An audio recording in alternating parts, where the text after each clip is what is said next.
Thank you. Good afternoon, gentlemen. Rassi, maybe if I could start with you and with your director of rugby cap on the Women's World Cup. The loss to Fiji was quite a difficult one to take. Have they failed in their sort of objective at the tournament? I know they've still got the England game to go, but I would imagine the Fiji game was the one they were targeting for a victory.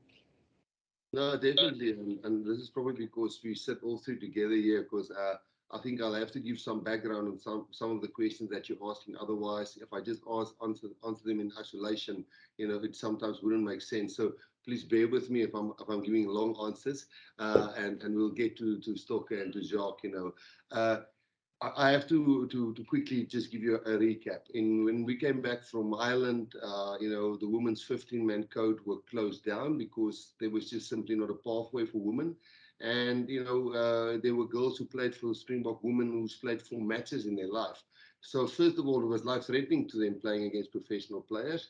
And second of all, it just wasn't fair to the South African and the Springbok women brand to let those girls play against teams that are fully professional.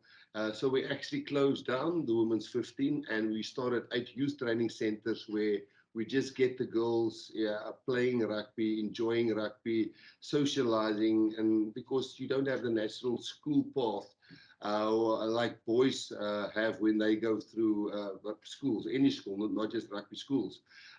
So when we got back, we actually were running a sevens program for women, almost fully professional, just not as big a contracts as the men had. And they were running exactly the same program as the men's seven ran. And we know how successful our men's program were.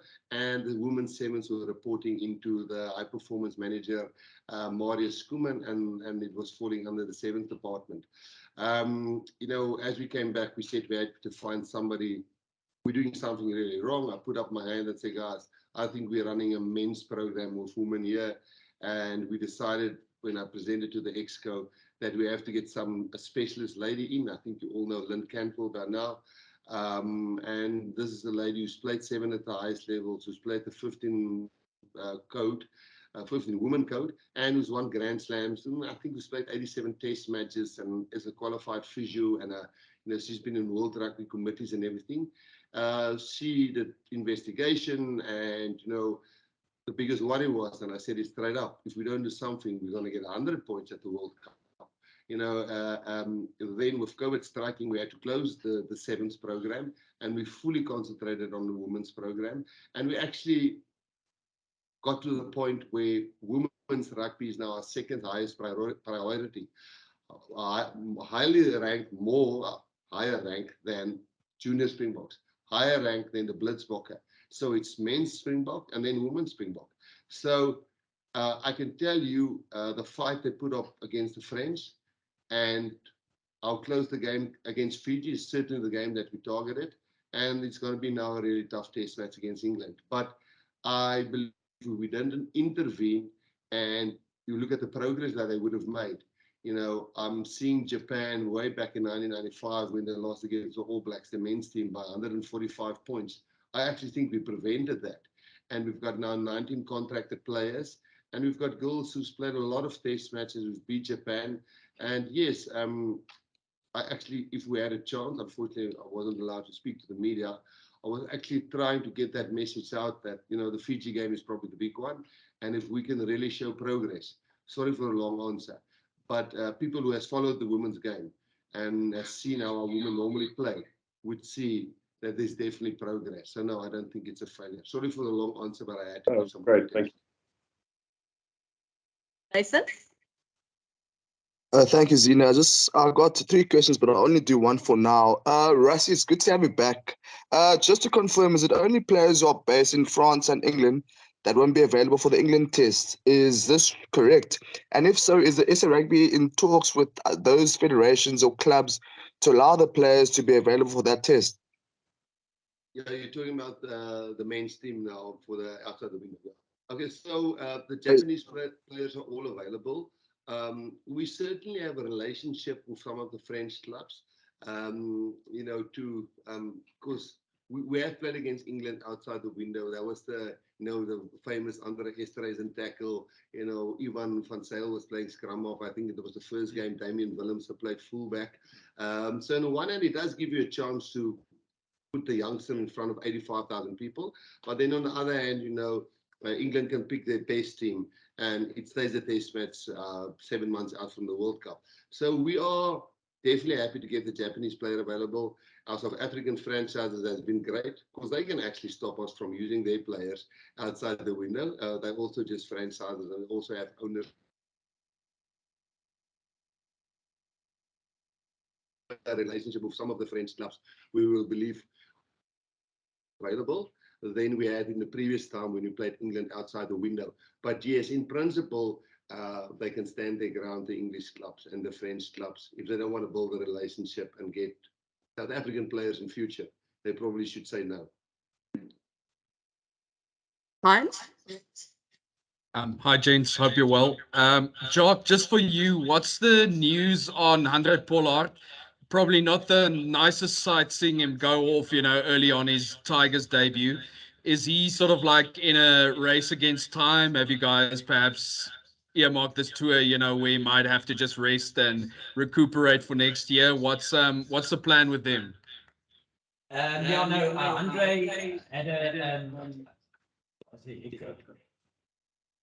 had an operation after the Tigers game, and obviously he's in rehab now. So and returning to play. So I think the latest news that I have on him, I think it will be tough for him to make the tour. So I think but in saying that, things can happen, but I think he's still on his way to return, and I think it will be a tough one for him to make the tour. Craig. Thanks, Ina. Hi, everyone. I think just following on kind of that topic of the fly halves. So maybe to Jacques or Rassie, what is your thinking in terms of the depth at fly half and maybe some of the guys you're considering if Elton and Andre aren't available? Obviously there's a big debate about the fly off, and if you think about it, we've got Andre, we've got Elton, and then if you want to put them in a pecking order, a guy like Damian Willems has stepped up nicely, and he started for us in the last couple of games. In the last game, we used Frans Steyn, and we also always in the alignment camps had Goosen with us in the alignment camps, with us in the preparation camp before Wales, as he was recovering from injury, and obviously he's getting a little bit of a go now in the URC. But so I think if you look at that, it's probably 6 fly-offs that I've mentioned now, guys that can cover us at fly-off. And then, I think Rassie mentioned now there's a couple of youngsters in the URC, not youngsters, but there's a couple of good performances from fly-offs in the URC that we're certainly keeping an eye on. So I think, yes, not having Andre, not having Elton there, we're comfortable with Damian, and he's proven himself in the last couple of test matches, and then it would be nice to have Johan there, and to see how he falls into our program and how he delivers, and then there will be obviously some of the younger guys pushing hard for spots. See, can I have a follow-on on that? Sorry. Yeah, fine. Yeah, guys and ladies, can I maybe just give some context there? Sorry, man, I haven't spoken to you guys in a while, so please, this is just background information, because sometimes people make an assumption about something. For example, if you just look at Frans Steyn, and we understand the fact that Johan Goosen wasn't available, and Andre wasn't available, and Cheslin, who can play fly-off, wasn't available, and we had Damian there, and then we put Frans in there just because you can't in the week before you play a test match get something new in, and now we're talking at number 5. And just get him to understand everything you're doing for a very important test match. And just to give some context, Definitely France made some errors there. But we were chasing 39 points. We were so desperately wanting to beat Argentina by 39 points. And we set ourselves targets in that match where we thought, every 14 minutes we score a try and we slot 3 penalties, we're in with a chance. And then we didn't get to the penalty. We didn't get the tries. One was disallowed by Evan and so on. And then a guy like France had to bite off more with his touch kicks for the corner. So sometimes when people see that specific kick to the corner and he's biting off more than he normally would, it is because we are chasing 39 points. And he's the kind of guy that won't stop if the first one didn't reach the 5 meter. And I think sometimes that is just because we really wanted to win the rugby championships.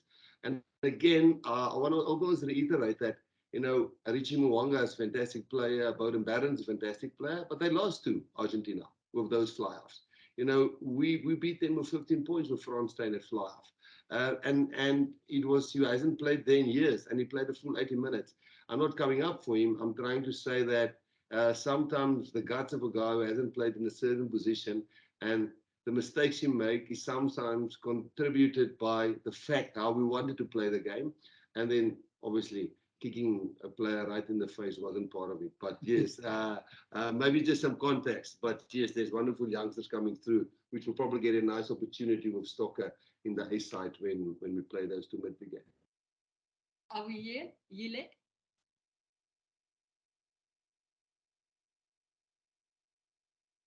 Are we here? Yile?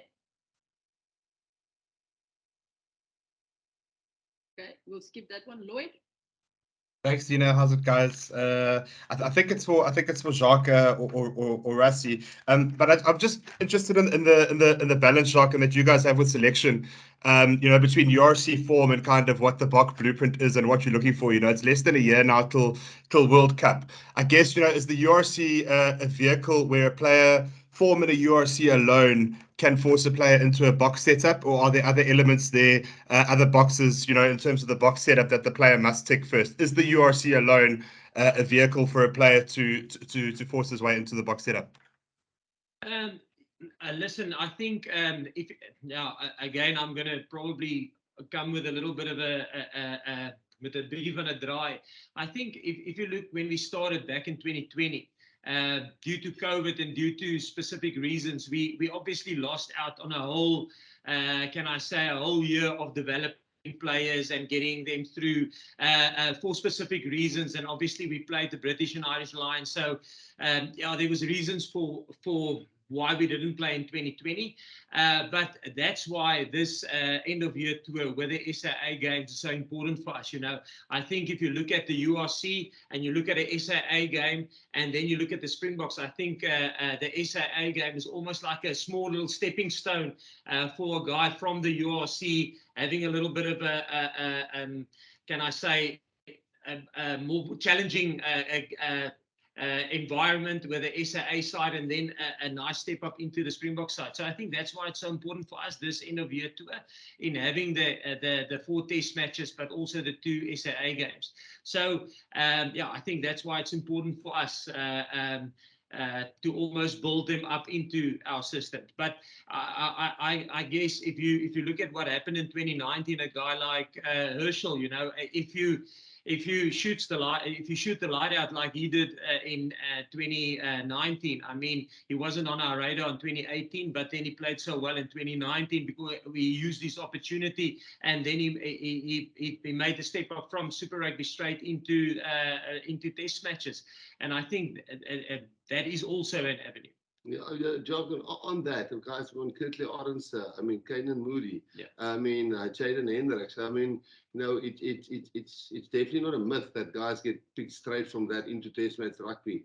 That's why we were so keen to go to URC in those days, Pro 14, because we know that players who can tactically make it there, it's just a matter of fact, and they make it physically there. So yeah.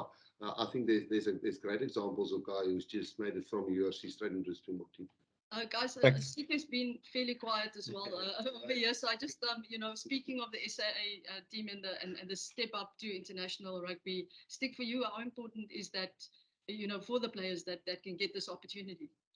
Yeah, I think, Z, it's very important, more especially if you look at the depth of what we're trying to achieve in our squad as a coaching staff.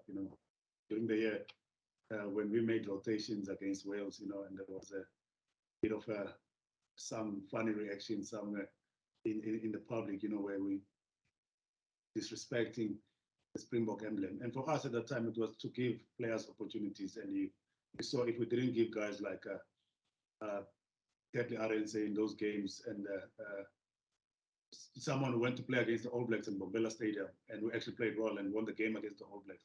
So now where we are in a good position as a SA team, is to be able to give some youngsters, and we know there's a lot of players that are also performing at the URC, and also more especially some of the guys that are also in our squad and in the Springbok team, where some of them they don't get more game time. I think it would be a perfect time for us now. Those guys who won't make the team for the Springbok team against Ireland and against France, they'll also be able to get some game time against those two midweek games for the SA team. And it's something that we are excited, and we know there's a lot of players up in South Africa currently that are performing very well. So also excited to see the names we're going to announce in the next 2 weeks. There's going to be a good balance between the experienced guys and the youngsters coming. Liam? Good afternoon, gents. I hope you're well.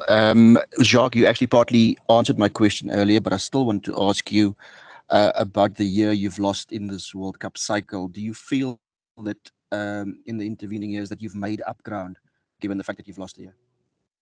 Yeah, we try to, and like I said, yes. If I think it was a 100% the right decision to make, and it was a bold decision to make. If you almost weigh up losing a development year, if you look at the financial implications that decision had.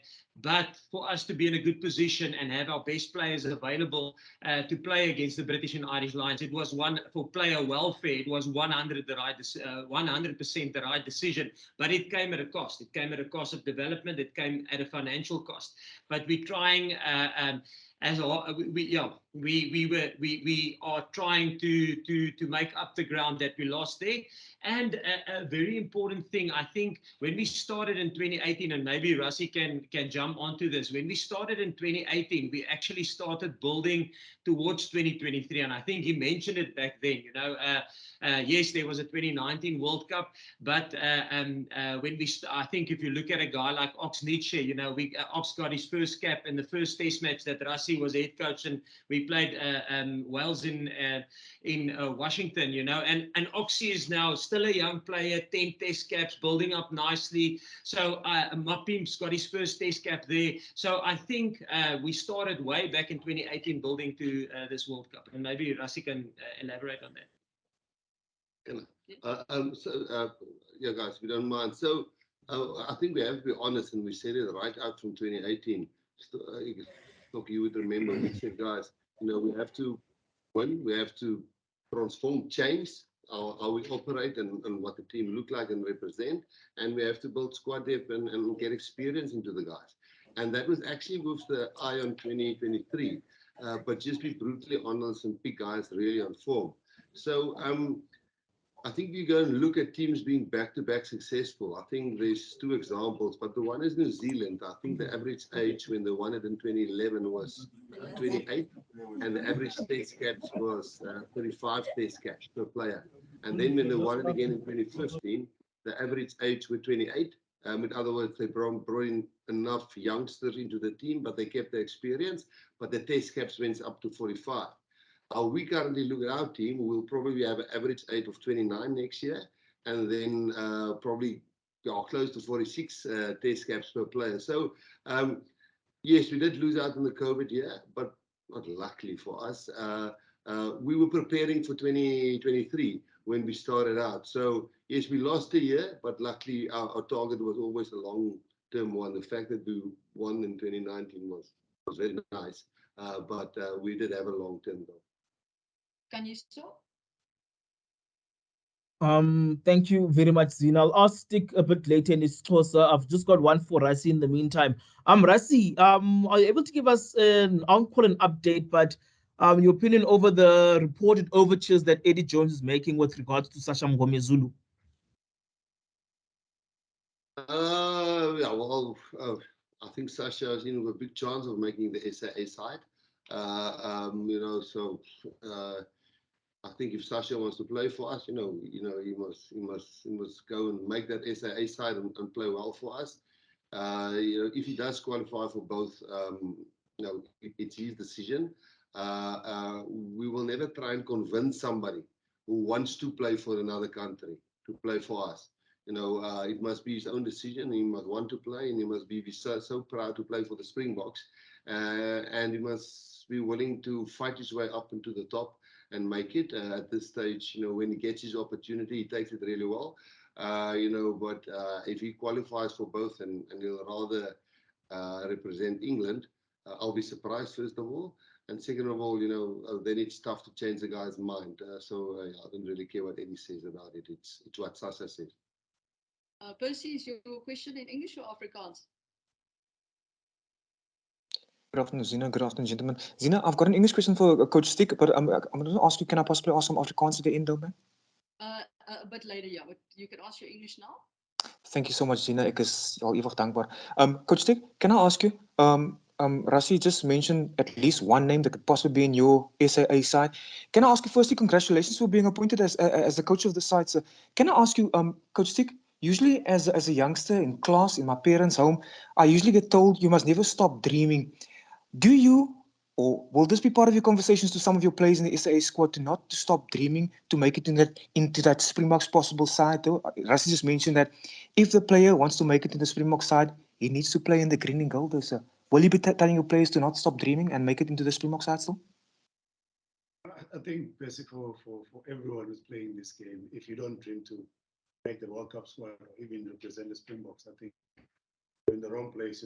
I would love to believe that the players that will be selecting that SA team will still be able to do everything in their powers to make sure that they stand a chance to win that World Cup squad.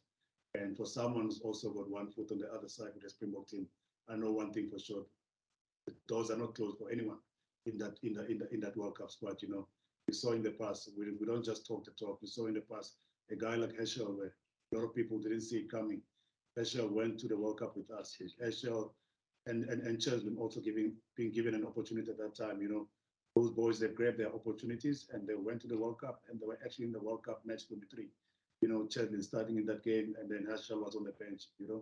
So yes, I would love to believe that all those guys will do everything in their powers. And for us as coaches, that's one thing that we've always spoke about it from the beginning, that we want to build a squad depth in our team. And you saw now what we achieved the past season, with a couple of youngsters lifting their hands up, a guy like Jaden, who's been playing very well now for our team. Moody, 19-year-olds, someone who was at school just now, being able to play against the big dogs like Koroibeti, played against Australia, played against Argentina. And those boys, I think they did very well for themselves. So yes, I would love to believe that those guys will do everything in their powers. I think that's also, as coaches, something that we live for. If we can give guys opportunities and they grab it with both ends, at least we also are working for our money and doing our job very well. Liam Higby. Hi folks, how are you? Rassie, lovely to see you back there. Greetings from Ireland here. Just a two-pronged question there for you. How excited are you to be back fully involved with the Springboks ahead of this tour? It's been a while since you've been involved like that. And just secondly, on top of that, when you won the World Cup in 2019, after the post-match conference there, you made a promise to bring your World Cup medal at some stage to Anthony Foley's grave in Killaloe, County. I'm just wondering, is that going to happen on this tour now that the pandemic's over and you finally get the chance to make a return to Ireland? Yeah, nice to talk to you. The first thing is, I think the decision to play against Munster, I wouldn't say I had a lot of influence there, but I do know, first thing is that Munster's got this history of really putting it up against international teams. I think the All Blacks lost to them. I know when we coach said that they beat the New Zealand Maoris, and I just think, first of all, and I know it's a sellout crowd, and I know how passionate Munster people are, but also how respectful they are when a team are playing out there. So I think first thing is, for us, the South African A side playing there, with guys, and there will be a few of the guys who are actually in the test side, in the test match group of 34, that will be the overflow guys, and there will be some big names playing in that game against Munster. Yeah, so that's exciting, that the competition is going to be stiff and it's going to be a sellout crowd, and I know the way the Irish people support. Yeah, on your second question, I don't think I would have been, not that I'm saying I'm good, but maybe I'm average now, but I was, what Munster did to me on a coaching level, not just the people, but the players and the assistant coaches, and when Axel passed away, I think the way I hopefully grew as a person and understand things better and people better, because I maybe wasn't great at it and I'm maybe average at it now, I'll certainly make a plan, yeah, I'll definitely meet up with his sister, and hopefully Jerry is there around, which is not with Harlequins, and me and Felix will definitely try and make a turn there. And yeah, I'll definitely keep my promise, because Axel played a big part in those short few months. It was tough times for us when we started out, but we ended really as two close friends, and I love the Munster people and the Irish people. Justin Ford. Thank you, Zina. Good afternoon, gentlemen. Coach Rassie, this one's for you. It's also a bit of a two-pronged question, in that the guys from the EPCR were in Cape Town, or at least in the country, last week, talking about the Challenge Cup and the Champions Cup. How excited are you to have, our franchises getting involved in sort of further European competition? And then also the financial implications of certain clubs in England are affecting matches where teams are not playing, they're having to cancel their fixtures, and it affects some of the players, South African players. And you, Coach Jacques, spoke about tracking these players, so it's obviously difficult for you to track those players if they're not playing. So how is that affecting your preparation in that way? Yeah, I think Jackie can answer the one on tracking the players. Luckily, Vincent is the only real player that's on our radar, and he's played recently. So yeah, we've got a good, a roadmap on him. At Worcester, we don't really have a player, or Worcester, I don't know how to say it. We've got a Worcester in South Africa. But Worcester, it's not really one player there that's currently on our radar. We're monitoring about 60, 65 players that we have roadmaps on. Playing in the EPCR, I think it's the next thing under SA8 teams, or New Zealand Maoris, or England's A side. I think the EPCR is where you've got the richest clubs in the world, with the greatest support, like the French teams, with the English teams, and the cream of the crop are playing against each other. I think that's something that we would have been able in Super Rugby, because it's actually Australia, and it's actually New Zealand and Argentina, but there isn't a level above Super Rugby and Test Match Rugby. Now we have a level, we have URC, but there's a level between URC and Test Match Rugby. So for us, certainly now go URC, EPCR, both Challenge and Champions Cup, and then still play a few SAA games. I think we're starting to build a really nice pathway in testing players slowly through different levels, like in the old days when we used to play SAA games, and now EPCR. We love the Heineken Cup, and now all of a sudden, we're part of that. So it's awesome. Yeah, just on like Rassie mentioned there, Vincent's, can I almost say, since he started playing for us, he's been just over 200 minutes, so we've got a pretty good roadmap on him. And Vince will probably be like our Japanese players in this break between, if you want to call it a break, in this period between the Rugby Championship and us going on the end of year tour. He wouldn't have participated in rugby. But I think, if my memory serves me correct, because of the injuries that there were to the props at Saracens, I think Vincent last year he was coming in just under 2,000 minutes for the year. So I think in terms of his body, this little break that he had now, and it won't be a break. I mean, obviously he will be in consultation with the S&C staff and the performance staff, so they will be on his case. But I think from a contact point of view, if you just come out of a season playing 2,000 minutes as a tight head prop, I think he was exposed to a lot of rugby, and like I said, coming into our environment, he's pretty much on track with the other props that we have, and we've got a good profile on him currently. Avuile, would you like to try your mic again?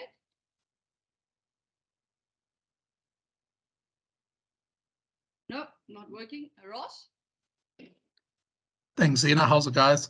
Rassie, from your side, how tricky is it logistically to plan a South African A tour overseas like we're going on now? And was there no interest from some of the international teams like Ireland, France, or Italy to field an SAA team and France, Italy A team, etc., against our SAAs to maybe give them a sort of bigger challenge than they will face against Munster or Bristol? Yeah, I think we actually didn't go and try and do that. You know, it's not a challenge to get the teams together. I think we'll definitely give preference. Well, I think we are definitely giving preference. We had a selection committee meeting this morning. And again, people, just to again reiterate, selection committee meeting is the coaches all giving input, and we have the selectors in there, and then we discuss how we want to play and what we're trying to achieve and how far we're out from the World Cup, and then on the basis of that, we select a team. And I think the team that Stocker is going to coach, he can maybe speak more about that. But the two teams we've selected, do you want to speak about that? Why we selected them? I can touch. Okay, later on, yeah. Okay. So basically, the two teams that we selected is one, Munster. I promise you, they giant slayers when it comes to that. And together, we knew that Munster is the kind of support club, supporters which will fill a stadium and it will give you 40,000 supporters. So you wanted that first of all, so the players play with a Springbok badge on their chest, and we get to coach them.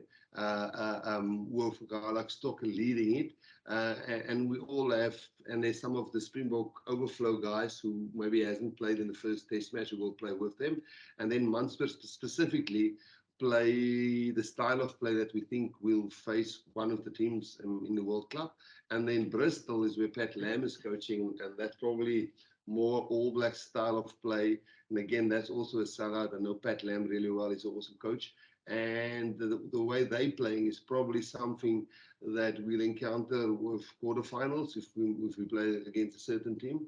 And then, so it was, I think it was from our side, we had a few options, but that logistically, as you asked, made more sense in terms of travel and getting guys together and giving Stocker enough preparation time to be really, really competitive and make a good team out of it. I think Coach Rossi summarized it nicely.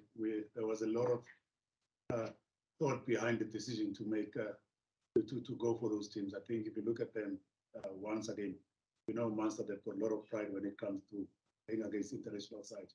They always perform well. One of the top clubs in Ireland currently, and you saw what happened over the weekend against the Bulls. You know, you don't pitch up on a day when you play against them. I think they're the closest team to what you're gonna experience at test match level. So I think for some of the guys that will be playing in that game, they're gonna be challenged in that sense when it comes to the style of play Munster playing, and also when it comes to Bristol. Also, you look at the X factor and the individuals they've got in that team. Also, Coach Rassi mentioned their coach. We know the mindset of the New Zealand coaches when it comes to the style of play, how they keep the ball in hand, you know.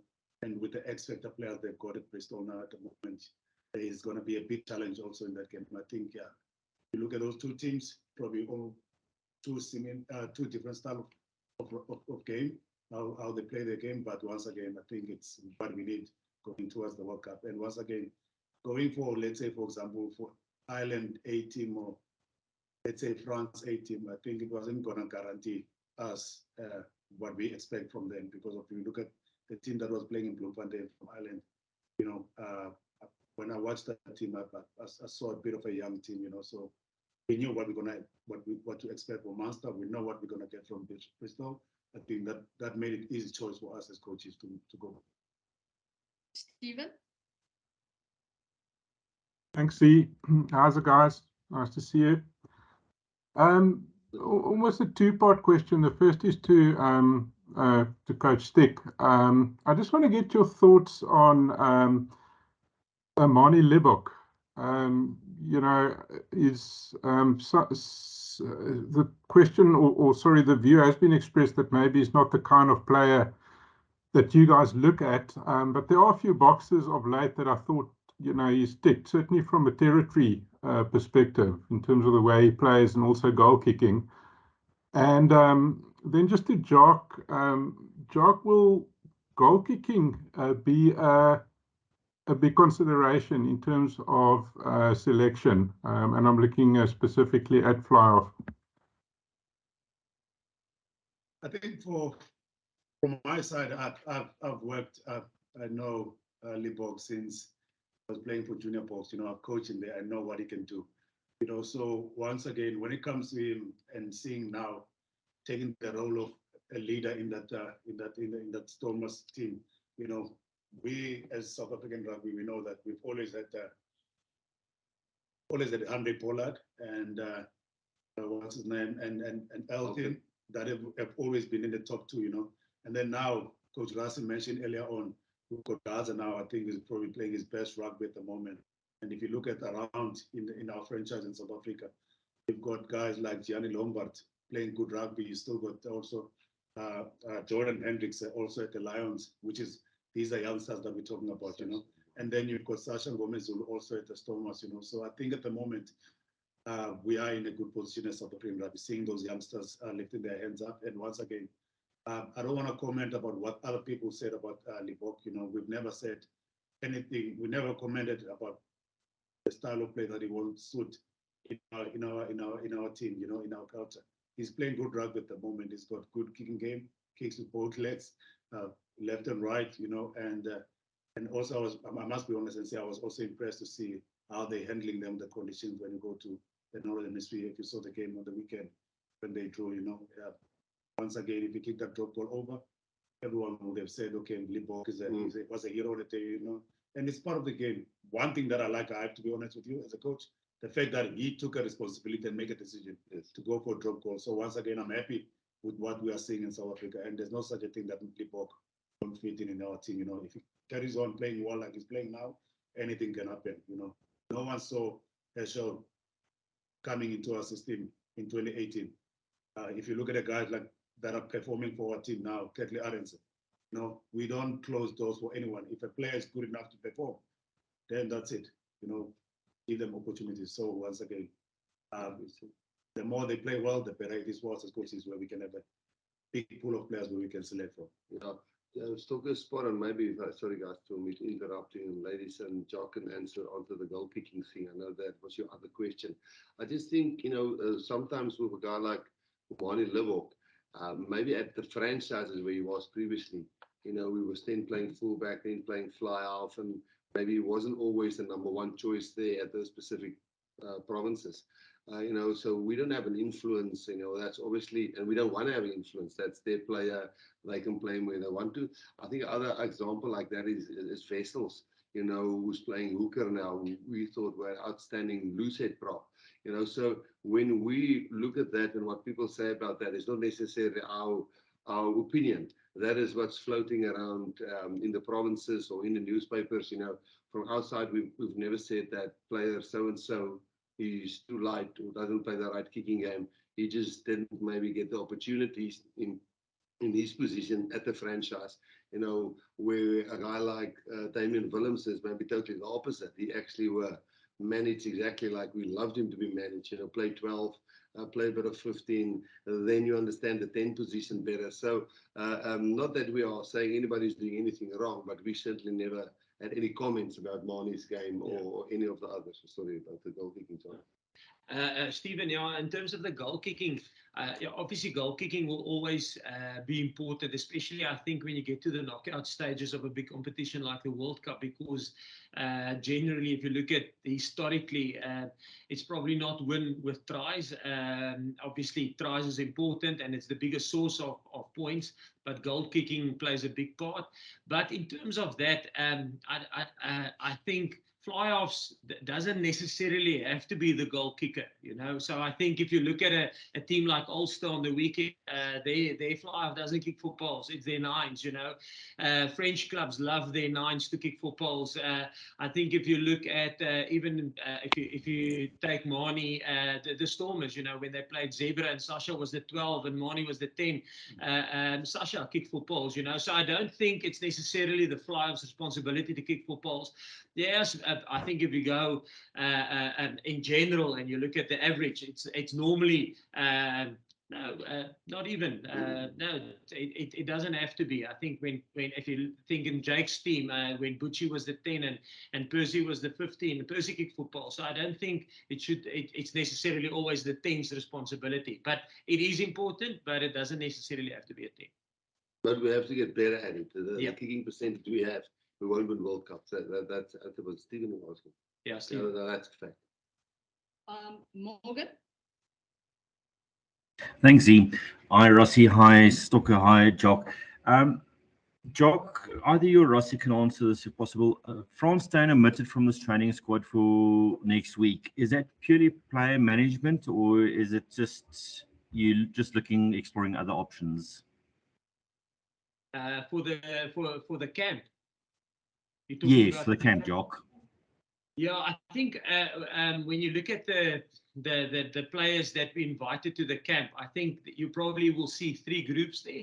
I think the first one is obviously the Japan-based players, and like I've mentioned previously, when I spoke about Vincent, you know, they don't play any rugby currently. Obviously, they've been given some time off, a week off, and then our performance team got onto them. So they're busy with, can I say, almost a little bit of a rebuilding phase. But it would be nice to get them involved in rugby and rugby fundamental stuff. So that's why we have the camp the camp, the 3-day camp, is just to get them exposed to rugby. And then obviously we had a deal with the franchises. There wasn't supposed to be games played on the 26th. Those games were all scheduled for February. And then the franchises asked if they can maybe move the games earlier.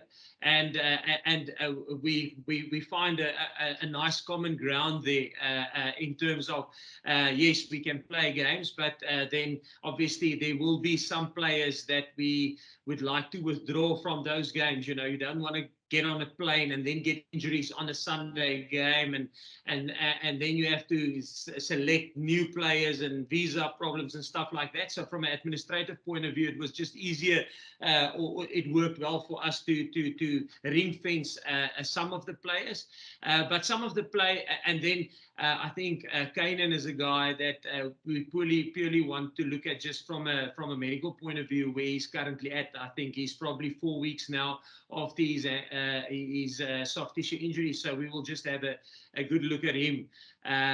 But in saying that, and maybe Rassi can come in here, we also don't want to influence the franchises that much, you know. So that's why some of the players that will be at that camp will be allowed to play for the URC teams on that weekend.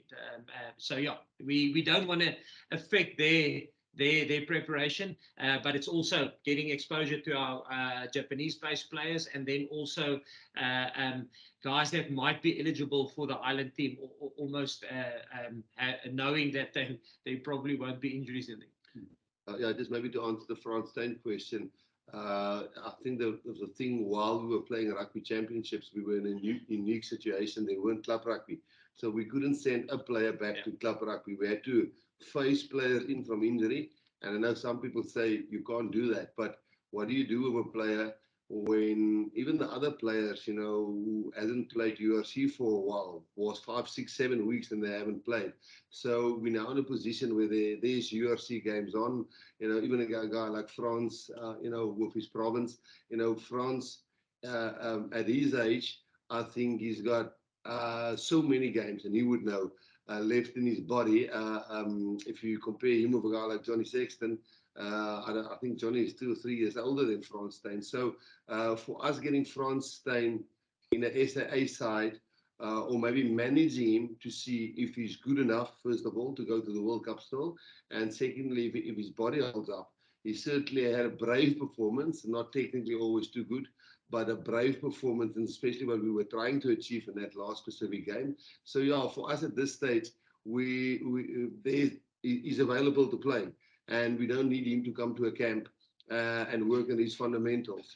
Because at his age, it's more making sure that he's in a prime condition, if needed, at test match level or World Cup eventually. And I think there's 2 or 3 players that fall into that bracket. And I think you'll find a player, for example, we go and look, like Johnny Sexton being managed like that, 100%. And he's certainly somebody that delivers week in, week out, but being managed really well. And I think France is one of those. And hopefully when he plays good enough to be still in contention when we get to the World Cup.